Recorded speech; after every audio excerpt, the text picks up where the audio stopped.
Is this the second one? The Rise of Afton? Hello, Internet! Welcome to Game Theory, Hello! and officially page 7 of the FNAF timeline script. Last time we covered the origins of Freddy's. We talked about William Afton's childhood dream project of making a singing bear come to life, Yes, we and the did. infuriating moment that his dream is copied by a rival restaurant franchise looking to steal away his success. The merger of the two franchises results in William meeting Henry, a brilliant designer with a knack for robotics. Working together, they make Fredbear's flourish, spawning popular Saturday morning cartoon shows, toy lines, and spin-off restaurants under the Fazbear name. When last we left him, Afton was thriving, the world of robotics opening his eyes to new and exciting ways of bringing characters to life. I decided I'm just going to watch all the narratives and then I can watch the explanations after, and that's what I decided. And I won't change what I decided. But you can feel free to complain about it. And that is your right, and I actually like it. I mean that totally sincerely. Robot Wizard, thank you for the Twitch Prime.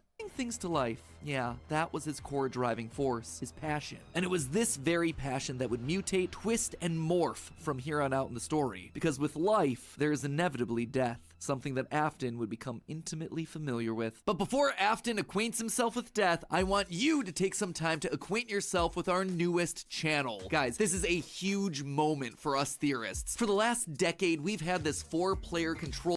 Now, with our logo complete, it's time to complete our other massive ongoing project, this timeline. Onward to part 2, where things are about to get dark in a hurry. Twitch Prime? Yeah, I got a Twitch Prime. Look. Robot Wizard, Twitch Prime. If you give me a Twitch Prime on Twitch, I'll see it, and I'll thank you.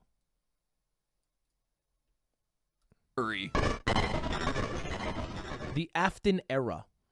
1983, business was booming with 2 whole restaurant franchises running, Fredbear's Family Diner and the newly opened Freddy Fazbear's Pizza. Together, William and Henry had been able to take the hybrid suit idea and make it into a reality. They called their new invention the Springlock suit, and fittingly enough, it was symbolic of the partnership between these two men. A human suit as designed by William that could become a freestanding Henry-style robot. But because it was still new tech with kinks to work out, the rollout was limited, restricted only to the Fredbear's Family Diner location. All of this meant that William was busier than ever. He didn't have time to be a full-time parent, so he designed a nanny cam system where cameras and speakers were hidden throughout the neighborhood, as well as in his youngest son's favorite toy, Psychic Friend Fredbear. I mean, plushy Fredbear. But since cameras just weren't enough to raise a kid, he also left childcare duties to his eldest son, Michael. There was just one problem with that. Michael was far from the best babysitter. He tormented his younger brother by jump-scaring him with a foxy mask and constantly left him behind. William watched all of it from his cameras. Kids would be kids. Tomorrow was another day, after all. Except Michael's torment didn't stop. Bitter, angry thoughts would run through Michael's mind. Why did he have to be the one to take care of this whining crybaby all the time? It just wasn't fair. It was time that he got even with his brother by playing the ultimate prank. A prank that just so happened to be on this crying child's birthday. He and his friends would take his scared little brother and make him do the one thing that he was terrified of doing, getting close to the animatronics. That would be embarrassing for the kid that was such an embarrassment to him. His brother squirmed, screamed, kicked, and fought, but just as they were putting that small, squirming boy up to Fredbear's lips, the mouth snapped shut. The sensitive spring locks inside the body had been triggered by the boy's movements, and they'd immediately clamped down. The wriggling stopped. The boy went limp, but it was just a prank. It was meant to be funny. The boy was taken to the hospital and was immediately given an IV. Flowers and pills filled the nightstand next to his hospital bed, but the damage was too severe. He couldn't recover. As the younger brother's consciousness began to fade, he could hear Michael's last words, a small and flimsy apology. But his father, Williams, through the voice of the Fredbear plush, were a firm and committed promise to a dying son. You're broken. I will put you back together. This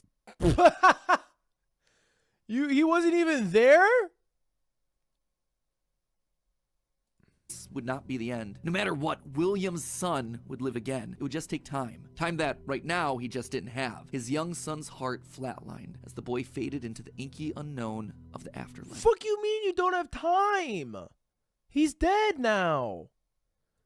In the aftermath of the tragedy, changes started happening around the restaurants. Kids were now required to wear security wristbands to prevent anyone from getting outside without parental permission. Any kid who approached the exit without permission would have to answer to the security puppet, a marionette on strings that could fly around on rails across the restaurant to stop kids in their tracks. It was William's idea, inspired by Michael constantly leaving the restaurant without his brother. In the wake of Fredbear's Springlock failure, all the hybrid suits were getting retired, locked away at the nearby Freddy Fazbear location. It was yet another tough pill to swallow follow after all the hard work that he and Henry had put into them. William would eventually bury the boy's small body in a remote location out in the woods right alongside his drive into and out of work every day. The death of this little boy sent the family spiraling. His wife, crippled with grief, was so distraught that all she could do was sit and watch TV. But his son Michael was far worse, complaining of seeing hallucinations of a golden bear standing outside of his window. The boy was so racked with guilt that he was convinced that he was being haunted by the ghost of his brother stuck inside the— What was the youngest brother's name?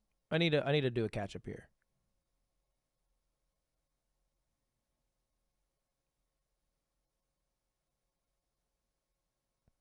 We don't know. His name is Crying Child. Oh, wow. Okay, so William Afton, business is booming. 2 restaurants, TV show, fucking magnets. I mean, what more can you want? Not an attentive parent, but puts up cameras to spy on his kids in weird places around the neighborhood, I guess. Spies on his eldest son bullying his youngest son. His eldest son's name is Michael, bullying his youngest son, Crying Child. And then one day on Crying Child's birthday, eldest son fucking throws a little prank by putting him in the mouth of an animatronic, and the youngest kid is scared of the animatronics, and the animatronic fucking snaps his fucking neck. And then William Afton, almost unfazed, just keeps working. He just keeps working. He's like, dude, it's fucking crazy. You're on your deathbed. That's so fucking crazy. I still got to work, though. And then through the teddy bear is like, yo, but I'll actually, like, totally get revenge for you, like, one day. Like, I'm so sorry you died, though.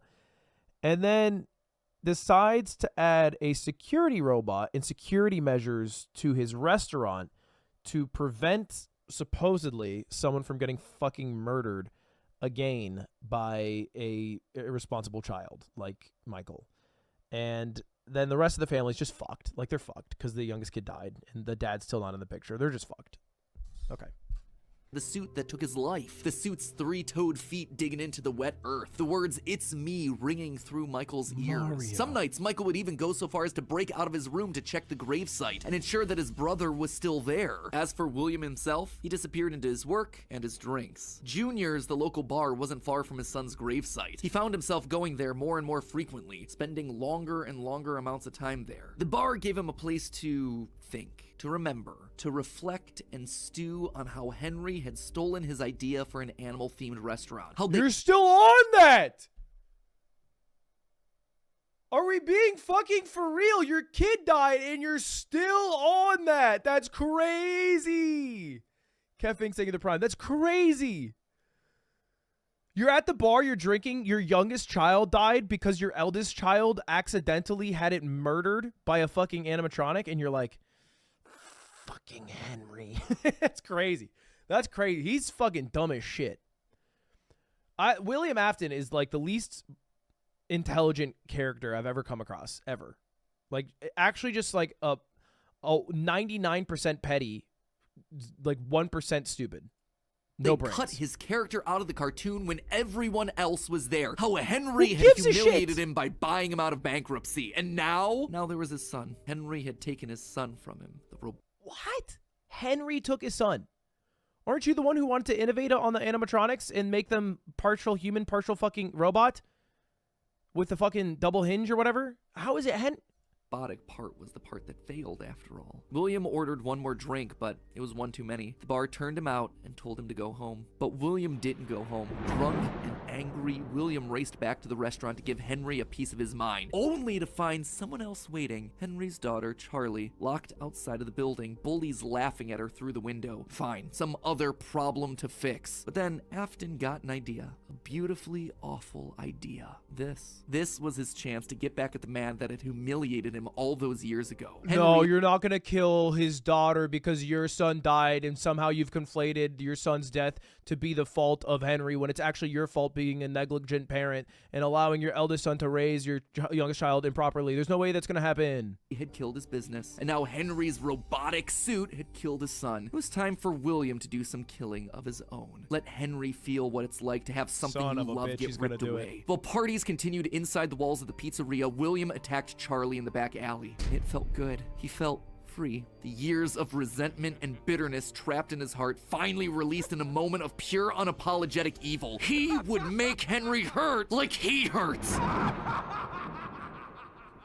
And in that moment, William became a killer. He dropped Charlie's lifeless body and drove home, forced to confront his family problems later that night, appalled, but also a little excited by what he had just done. Charlie's death would remain on the books as a random act of violence. And though Henry had suspicions about William, there was no physical evidence, nothing that could link him back to the crime. This is crazy.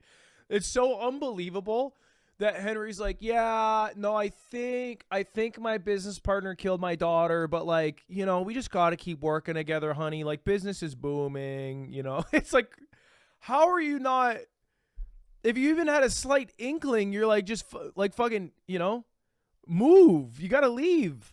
Violu, thank you the 5 gifted. If you had like an inkling, I mean, I guess maybe you want to stick around and try to pin it on them. That's crazy though.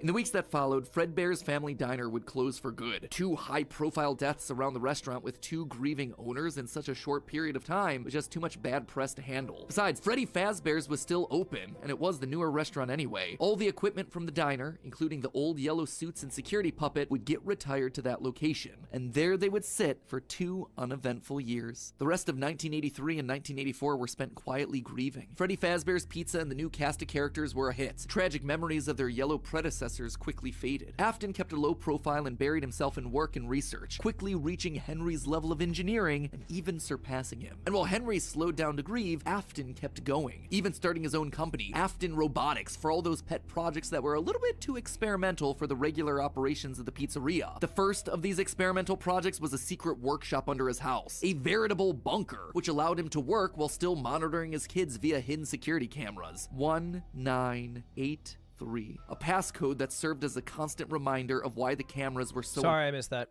allowed him to work while still monitoring his kids. Experimental for the regular operations of the pizzeria. The first of these experimental projects was a secret workshop under his house, a veritable bunker, which allowed him to work while still monitoring his kids via hidden security cameras. Am I crazy? Why does he give a fuck about monitoring his kids? Why does he give a shit?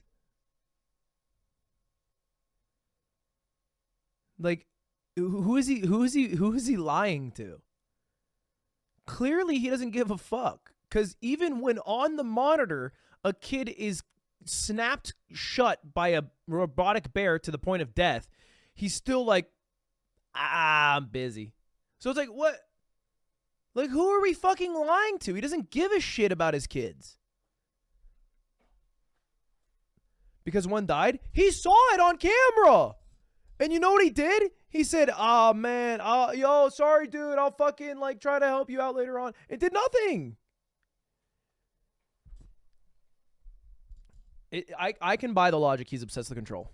983. A passcode that served as a constant reminder of why the cameras were so important, why he was down there in the first place. This was all to fulfill the promise that he had made to his son, right? I will put you back together. This was for him, all for him. Right? But cameras weren't enough. He needed to solve the runaway Michael problem. He had to keep him in the house. He couldn't have another one of his kids wind up dead inside of an animatronic suit. So why not run a little experiment on Michael? You see, all this work with Henry had gotten Afton to start learning more about life, robots, the human mind, and what a fallible machine we as humans were. Our reality is so easy to manipulate with a few sensory deceptions. Deceptions like Aiden sound. Reenan, thank you for With joining just the a few Paris Host sounds, Club. he had discovered that he could alter a person's vision. He could transform blank, smooth plastic robots into lumbering, twisted nightmares. Nightmares far scarier than he could create with actual materials. They would appear organic, rotting, putrid, terrifying. These would be his means of keeping his son Michael in the house where he belonged. Was it extreme? Maybe. But then again, this was the boy who had killed his son. So the way he's keeping Michael indoors, but just by making like the most horrifying creation ever to like follow him everywhere he's going. Does he know at this time that his son is literally so traumatized by the murder of the youngest son that he sees hallucinations of the animatronics already?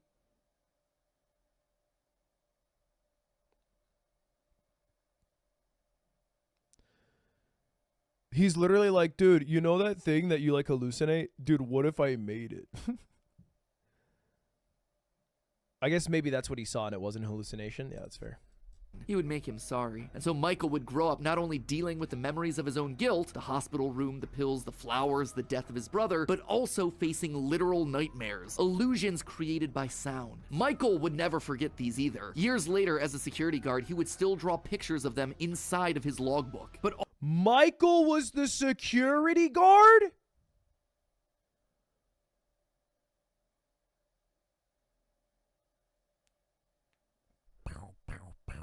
What the fuck? He's the... Oh my god. Mind-blowing. Mike is Michael. So Michael is Josh Hutcherson. Isn't he Michael? Blind Mask, Thank You for the Gifted.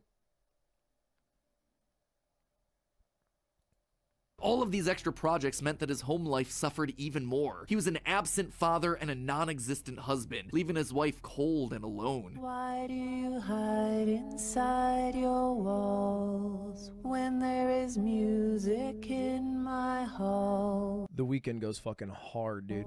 All I see is an empty room, no more joy, an empty tomb. Thank you, James. And despite Viking her repeated Games. demands that he leave his office and engage with the family, he refused time and time again, leaving her no choice but to leave. You burned down my house? You call that a house? It was like a morgue in there. You need to see your son. The baby isn't mine. Well, how's this?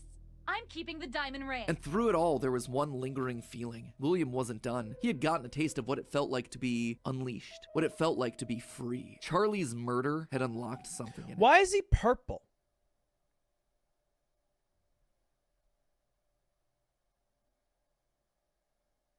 Why is he purple? And he wanted more. June 26th, 1985. Putting on the golden Bonnie suit, he lured children one by one to the back room of the pizzeria when no one was looking. At first, he was cautious. He would lure them with promises of cake and cookies. He told them that their dog had died. He would ask for help with homework. Susie was the first. You never truly forget your first. I was the first. I have seen everything. But where to hide the bodies? He couldn't sneak out. Someone would see him. He had to hide them in a place where they'd never be found, and where they'd never leave the building. They had to be stuffed inside of the suits. No one maintained those things anyway except for him. And so Susie would go into Chica. Fritz, Jeremy, and Gabriel would come next. But it was easy. It was too easy. And with each little life he snuffed out, his lies got bigger. Their house was burning. They're just being kidnapped. Until the last one where all pretense was off. He let himself get violent. Too violent. I'll just wait for him after school, throw a bag over his head, hit him with a shovel, and drag him into the back of my car. The body of Cassidy was far more bloody and broken than Jesus any of the others. Christ. He'd let himself go too far. That one he shouldn't have killed. With no more active animatronics left, he shot. You know what? You know what? Say what you will about the other murders. Okay, those were fine. But that one, that was too far. Okay? That was... The other ones, it's an oopsie poopsie. Go too far. That one he shouldn't. That's have killed. crazy. With no more active animatronics left, he shoved the body into the one suit that remained backstage. The long-forgotten yellow Fredbear, now broken and discolored with age. Broken, like Cassidy was broken. That was broken because it was discontinued because it murdered his child. Yes. Like his son was broken. Newspapers reported on this disappearance, naming the whole thing the missing children's incident. Police would even charge William with the crimes after finding security footage of the golden mascot suit luring kids to the back, but they couldn't convict him. They had no bodies, and his face had been hidden behind the mascot suit the entire time. What they had was circumstantial at best, and so he walked away a free man. Really? Really? Would that hold up? I don't know. I'm not a fucking lawyer, but I feel like if I had video of a guy in a mask who lures children back there, and then every single child lured dies, to be like, Your Honor, anybody could have been wearing the mask. In the 80s and 90s, yeah. We had DNA evidence back then. We did have it. Didn't we? We had it back then. No DNA until 93? Fuck. What did we have before we had DNA? Just smooth fingers, no prints, no DNA. Just the roll of the dice. We didn't even have that shit back then. God damn it. That was before we figured out that fucker was a double helix. But Henry knew the truth. In these murders, he saw his daughter Charlie all over again. So he threw Afton out of the company and shuttered the doors to the old pizzeria. Henry would keep the franchise quiet for 2 years. This would not happen again. This could not happen again. How could he protect the kids? Finally, he developed a solution. He would implement an even more extreme security system in the form of new animatronics. Toy animatronics, inspired by the toys that they had been selling years ago. But these guys, these were special. They were a new breed of robot with facial recognition abilities. But most importantly, they're all tied into some kind of criminal database so they can detect a predator a mile away. All the original animatronics, now withered with age, were moved to the new location. With a plan in place, it was time to try once more. The year was 1987. I'm sorry. So Henry Emily's like, dude, I think my fucking co-owner is like murdering all these children. What do I do? I'll make a toy. Like, what? Buddy didn't think like, oh, you know, what if I fucking like get him arrested? Because if he's not around, then the kids probably won't die.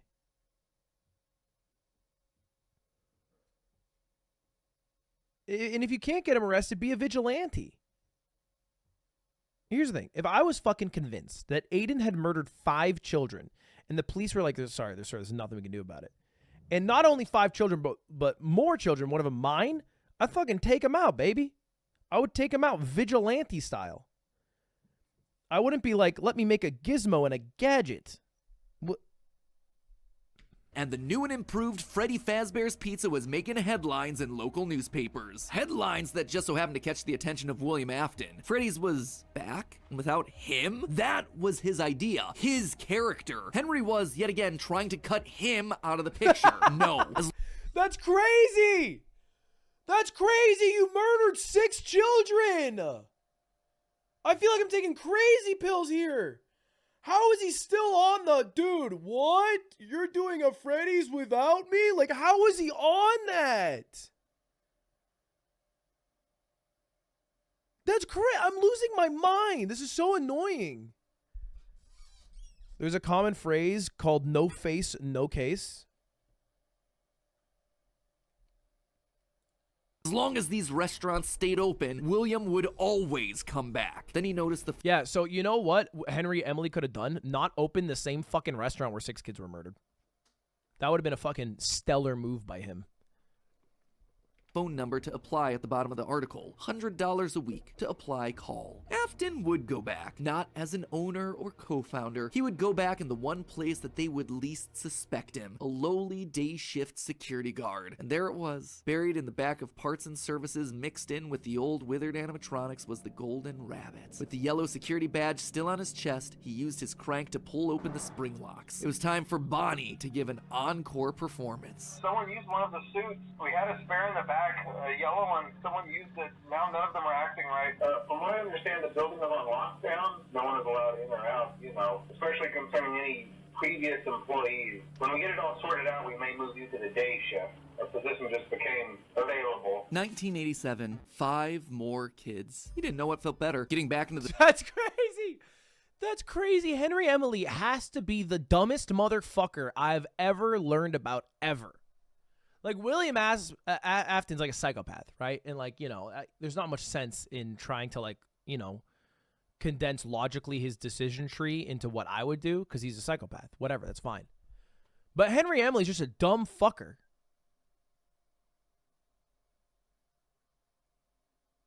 Like, he reopened the restaurant, and 5 kids are murdered, and he's like, yeah, man. What could we do? You said he was the GOAT? He was the GOAT till he became a dumbass motherfucker. The suit after 2 long years of waiting, or knowing how devastating this would be to Henry the next morning. He didn't even try to hide his crime this time, just meant more blood on Henry's hands. He'd failed to protect the kids again. The restaurant had only been open for a few weeks, but William was sure that this would get it to close. Good, if he couldn't have Freddy's, no one would. Whenever a new pizzeria opened, he would be there. But as he sat in his bunker, something else started to linger in William's mind. He had seen something strange. The old withered animatronics, they had been wandering around the building, spurred on by the puppet. It was almost like those old robots were trying to save the kids. Save them? They couldn't, obviously, but still, how were they moving? It was almost like they had been given life somehow. Did he have something to do with that? The following day, the news would report a security guard getting bitten by one of the animatronics during the day shift. Was that bite meant for him? William? The bite of 87!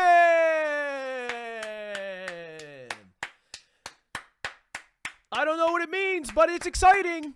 This is it, baby. We are fucking learning now. His curiosity was stronger now than his bloodlust. He had to learn more, but how? There was no way he'd ever be able to get inside another Freddy's Pizzeria. Heck, there was practically no way a Freddy's would ever open again. Get your son in. He needed to create something new, something brand new. He needed to create his own pizzeria. Due to the massive success, and even more so the unfortunate closing of Freddy Fazbear's Pizza, it was clear that the stage was set, no pun intended, for another contender in children's entertainment. Circus Baby's Pizza World. This would be the place where he could continue his work. No longer just murdering, experimenting. He needed more kids, and he needed them alive. And knowing that he couldn't show his face on the restaurant floor, he needed a way of remotely capturing his victims and preserving them for his work. With that goal in mind, he designed a new breed of animatronic. Their endoskeletons fluid and flexible. He equipped them with sound lures that could mimic voices. They could isolate children. They could incapacitate and contain them with zero direct input from him. It was brilliant. He was brilliant. Far beyond the simple bars and wires of Henry's designs. And the characters he chose for this were uniquely his. His new roster wasn't going to be tainted by Henry's disgusting barnyard bird. Instead, it was back to his characters, his creations, Freddy, Bonnie, Foxy, as well as two special ones. The first, Ballora, was an homage to the woman who left him. Now she would never leave him again. The second, the titular baby, was designed with his baby in mind, Elizabeth, his youngest child. She would always be Daddy's little girl, the one that listened to him, the one that obeyed, until the day that she didn't. Daddy,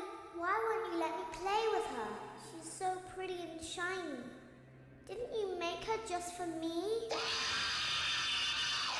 The day before Circus Baby's Pizza World opened, she disobeyed. She didn't listen. Left alone with Baby, she got too close. The animatronic ripped in half and swallowed her whole. Scared? Dude, what? What? The fuck?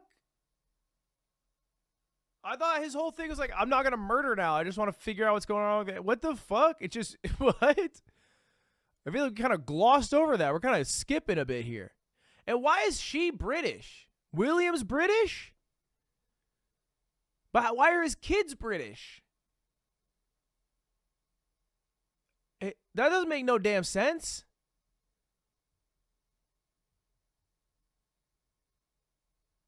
I get him being British, an immigrant. The dude's got to be old as fuck now, right? I'm sorry. He was a kid during the Great Depression in the 30s. So he's born in, like, at the very latest, like 35. And we're in 87. So he's 52 right now? At least? And his daughter's that old? Or young, I mean?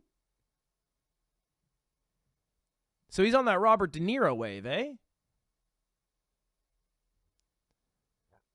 It makes sense that he's British. It doesn't make sense that she's British. Unless he went back to UK to have his kid. I don't think he did that. All right, let's get back to it.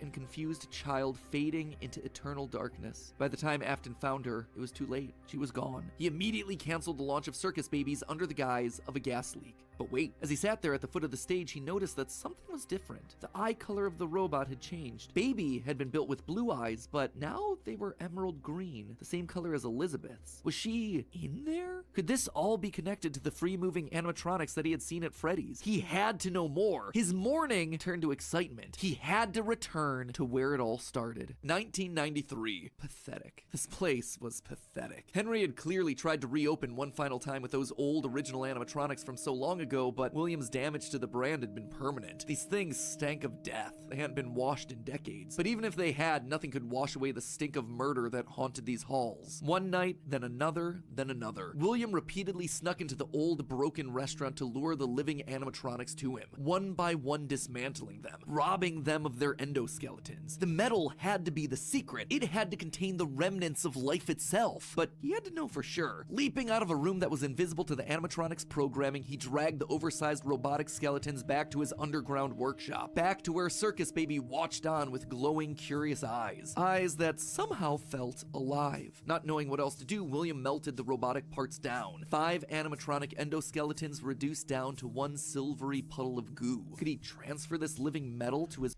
Fazgoo!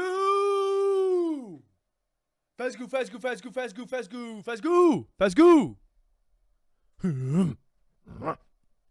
own creations? He had to try. He picked up a syringe and filled it with the molten metal and injected the goo into Funtime Freddy's twisted, wiry endoskeleton. And suddenly, the coils came to life. Like snakes writhing in a pile, what had once been cold, lifeless metal moved and jolted on its own. He'd done it! He had unlocked the secret to life itself. Except something was clearly wrong. The movements were erratic. They were violent, angry. Baby didn't act this way. She had been calm, collected. This was clearly something else. Something mindless and frantic. Perhaps by mixing the souls and then portioning them out, he had created incomplete beasts. He would need to keep testing to truly understand it. He needed more of this remnant. As he searched the old pizzeria one more time for any remaining scraps of metal, the ghosts attacked. His past victims come to collect their due, all led by Cassidy. The 5 lined up and blocked the door, and Afton's mind reeled. The scientific implications of this were incredible. Ghosts, real ghosts that he could see, all standing against him. But what could they do? What couldn't they do? He panicked as Cassidy approached. How do you stop something that's already dead? Maybe with the thing that resulted in their death in the first place. He would get into his suit like old times. He would regain his power over them just like the day that they died. He was the genius. He was the one in the suit. He was the one in charge.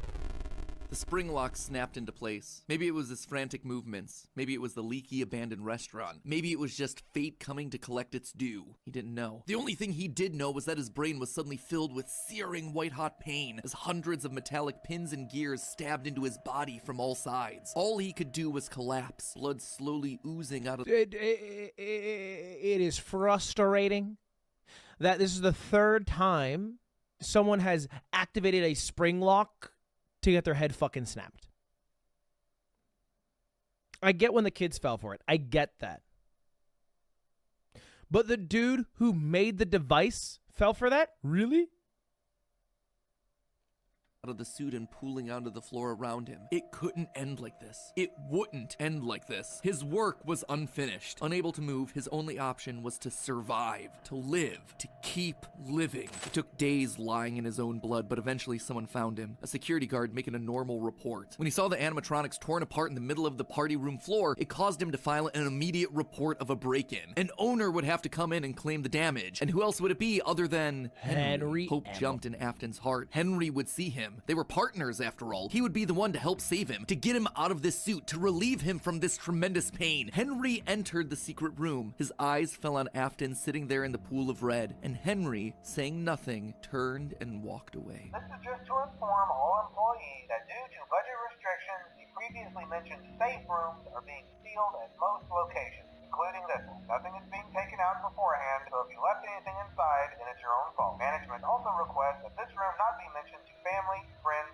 or insurance representatives. And so there Afton would sit, hanging on for 30 years, trapped behind the walls with an iron will that refused to die. End of this part. I say this part because it's not officially the end of the Afton era just yet, but this just felt like a really solid stopping point, and the episode has gone on forever. Whoa, baby. All right, okay. That's a good app. That was a good app. Okay, all right.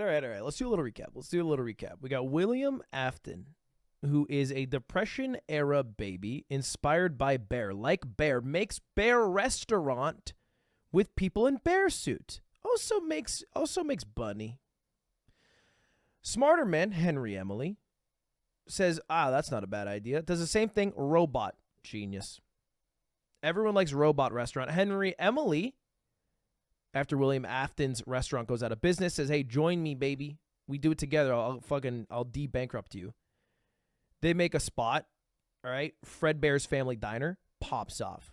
They make a second spot. They make a fucking TV show. Business booming. All right? Afton, a little bit of a psychopath. A little bit of jealousy. This all gets to his head a little bit. Starts working really hard All right, his eldest kid accidentally kills his youngest boy. A little bit of an accident. All right. He gets revenge one day, kills his business partner's daughter. Kind of freak shit, not gonna lie. Then he's like, oh, you know what? It's kind of fun. Murder. Okay. He gets into the bunny costume, and he starts just murdering kids. Murders 5. They shut down the place. All right. They open up again, and Henry Emily's like, hey, I think you might have murdered 6 kids. I don't want to work with you anymore. And then William Afton's like, no. And then secretly gets a job as a security engineer. Don't know how he fucking does that. Congratulations. Murders 5 more kids. He's like, if I can't be a part of this business, you can't either. Place shuts down.